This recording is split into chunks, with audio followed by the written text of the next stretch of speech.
Selamat sejahtera saya ingin ucapkan kepada Prof. Datin Dr. Nurizan, Dr. Rosita, Cik Fatin serta rakan-rakan seperjuangan saya. Nama saya ialah Prashant bersama dengan ahli kumpulan saya iaitu Arthur, Taekyong dan Kai. Jadi, untuk laporan shadowing pemimpin kami telah memilih Yang Berhormat Puan Hannah Yeoh sebagai pemimpin kami. Dan terdapat beberapa rasional dalam memilih beliau sebagai pemimpin untuk laporan shadowing ini. Pertama sekali, beliau merupakan seorang yang berpendidikan tinggi. Beliau dilahirkan di Subang Jaya, Selangor dan beliau belajar di Sekolah Kebangsaan Sri Subang Jaya, Sekolah Kebangsaan Seksyen 19 dan juga Sekolah Menengah Kebangsaan Subang Utama. Pada tahun 1998, beliau telah melanjutkan pelajaran di University Tasmania dan pada tahun 2001, beliau telah memperoleh ijazah undang-undang.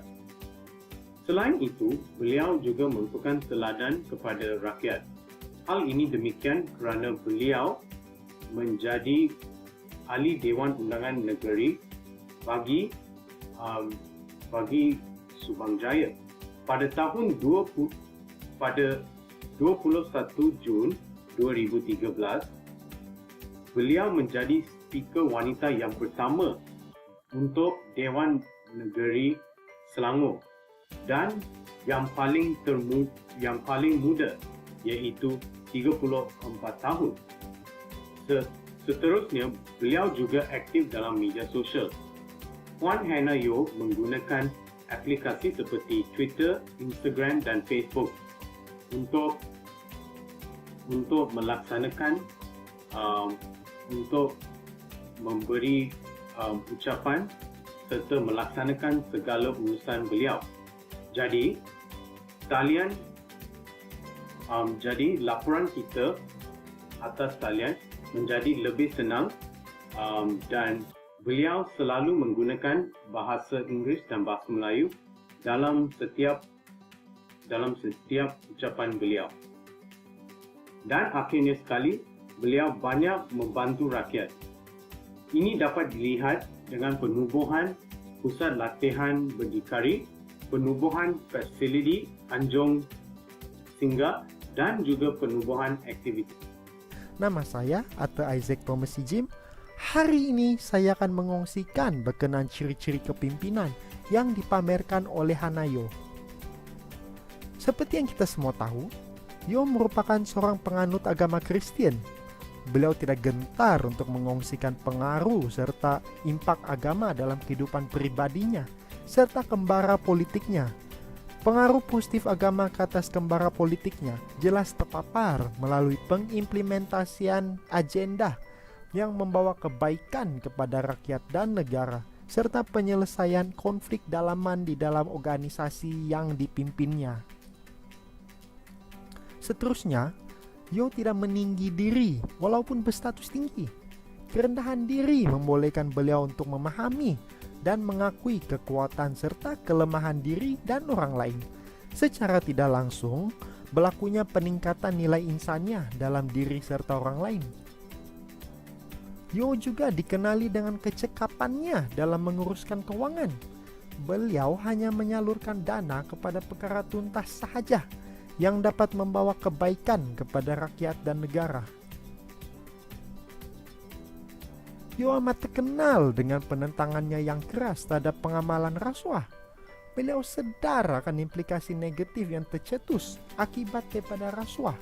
Contohnya, kegagalan penyampaian dana dan bantuan kepada rakyat yang memerlukan dan merendahkan keyakinan pelabur asing untuk melabur di Malaysia.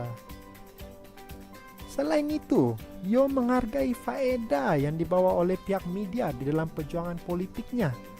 Pihak media yang tidak terikat dengan mana-mana pihak dapat menjalankan pengawasan yang rapi untuk menjamin ketelusan kerajaan terhadap rakyat melalui penyampaian maklumat yang sahih. Yo juga amat celik dalam mengimbangkan pekerjaannya dengan kehidupan pribadinya. Yo memastikan dirinya mendapat rehat yang secukupnya dan tidak membenarkan tugasan di tempat kerja mengganggu masa pribadinya untuk bersama dengan keluarganya. Akhirnya, kita tahu bahwa Yo bukan seorang yang pesimis. Beliau bertanggung jawab untuk memenuhi mandat yang diberikan oleh rakyat kepadanya sewaktu pilihan raya untuk memelihara hak dan kebajikan rakyat. Baiklah, mari kita mendalami gaya kepimpinan yang dipraktikkan oleh Hanayo. Yo amat terkenal dengan sifat demokratiknya. Yo membuat keputusan dengan mengambil kira pendapat orang lain, menyebabkan mereka berasa dihargai, dan secara tidak langsung kadar produktiviti mereka akan meningkat. Seterusnya, Yo merupakan pemimpin yang bersifat strategik. Beliau memastikan strategi yang berkesan dapat diimplementasikan agar matlamat yang ingin dicapai oleh organisasi di bawah kewibawaannya tercapai. Yo amat mementingkan kepelbagaian di dalam organisasi yang dipimpinnya. Beliau mampu berganding bahu dengan individu yang berlainan latar belakang tanpa menerapkan dasar diskriminasi. Akhirnya, Yo memupuk dasar keadilan perkauman. Yo menawarkan pelbagai bentuk peluang yang adil kepada mereka yang berkelayakan tanpa mengira latar belakang. Saya Chu Tek Yong. Nombor metrik adalah A169935. Sekarang saya akan membincangkan kelemahan Hanayo.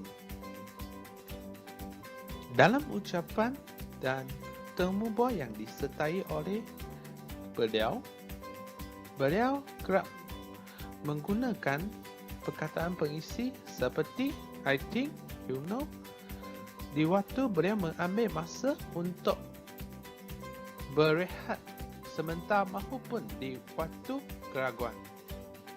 Hal ini telah menyebabkan para hadirin kehilangan fokus, tidak memberikan tentangan mata terhadap beliau dan mengheret masa dalam majlis atau temu bual tersebut.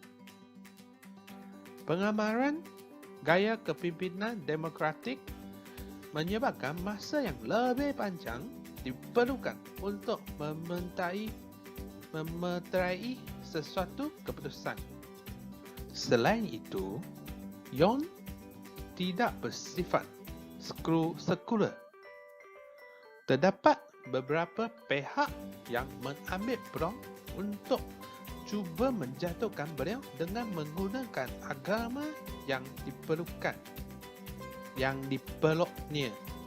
Beliau pernah dituduh bahawa beliau berniat menghasut rakyat bukan beragama Kristian untuk memeluk agama Kristian melalui buku autobiografi yang ditulis sendiri oleh dia, seperti Becoming Hanans, berasas beberapa petikan ayat daripada buku tersebut.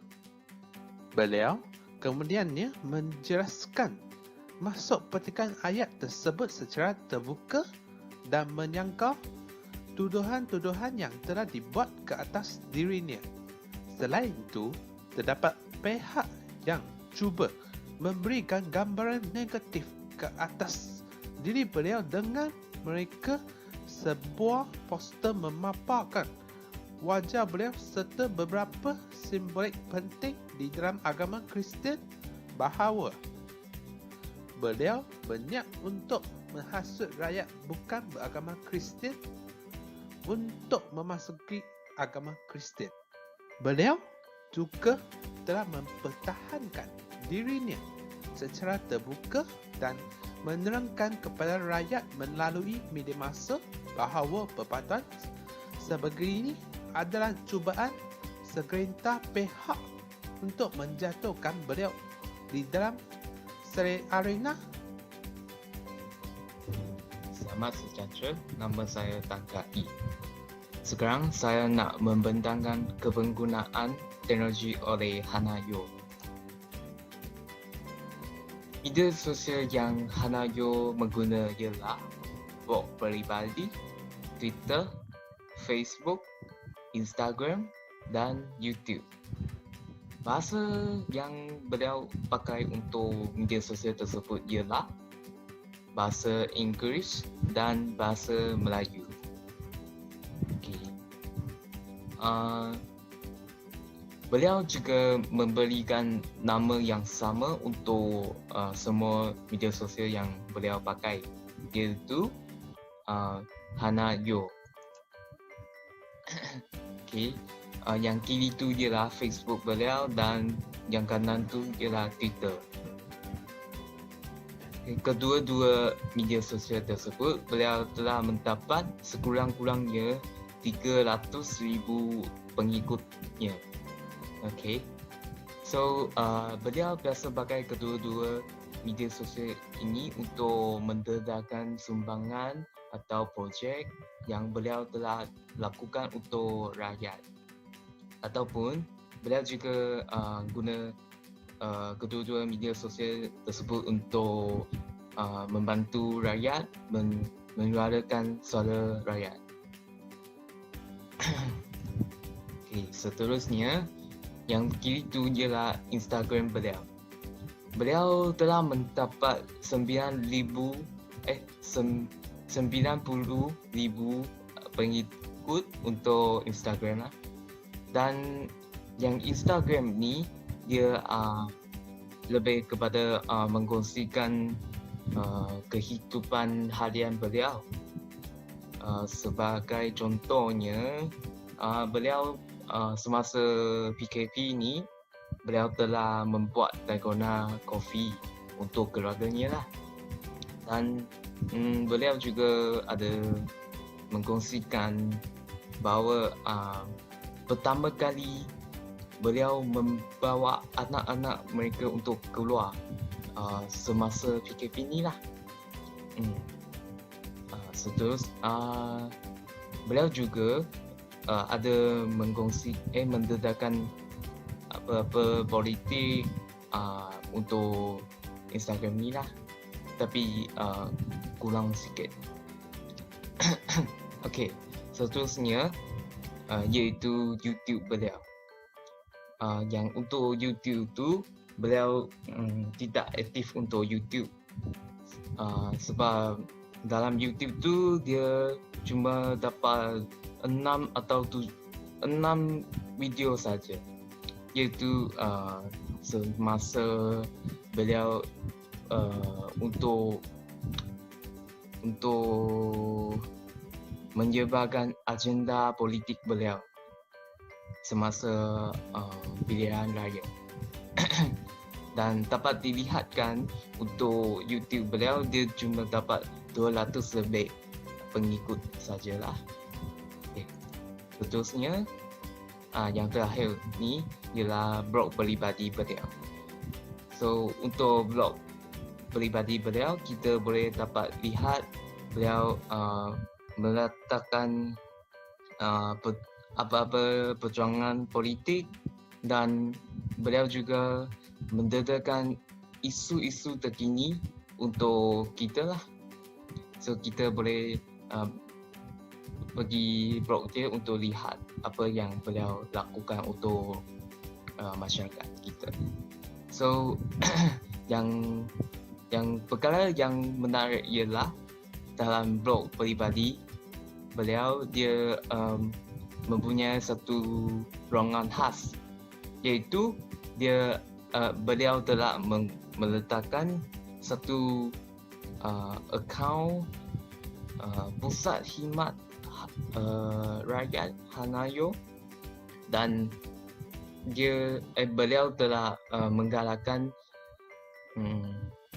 kita untuk memberi sumbangan dari segi ekonomi untuk membantu pusat khidmat beliau lah.